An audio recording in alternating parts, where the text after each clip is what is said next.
Alright, so for those with a Focus ST who have bought the aftermarket VLand style headlights, as you all know, most of the time these DRLs, these DRL lights here, the LED daytime running lights, they don't work right out of the box. They're not really plug and play like they say. So, and a lot of times the manufacturer will send you like a harness adapter that will make them work.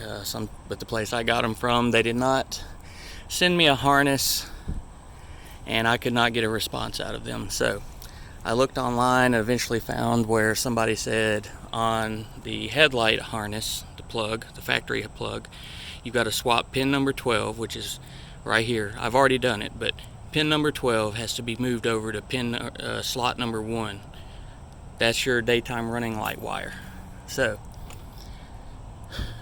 I finally found online a tool on Amazon.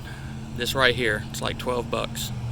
It's a Ford terminal extraction tool or terminal removal tool, something like that, but it's like 12 bucks. This will remove a lot of the pins and terminals out of the plugs and stuff on all the Ford vehicles. To remove this pin, you're going to use these two prongs right here, the smaller prongs. What you're going to do is, you see the arrow on the blue part of the plug here? The direction of the arrow is to lock these pins in place.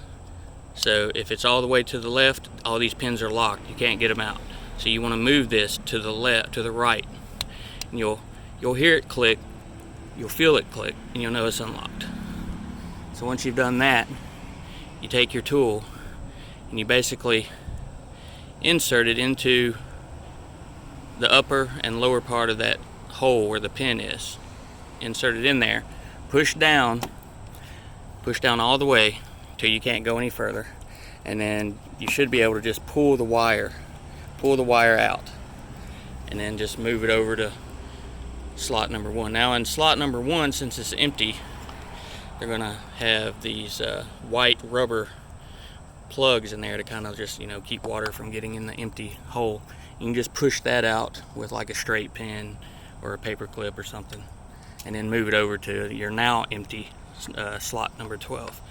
Once you do that, your DRL should work. Mine did, so hopefully that helps, because I couldn't find any like straightforward information on this, but hopefully this helps a few people. Thanks.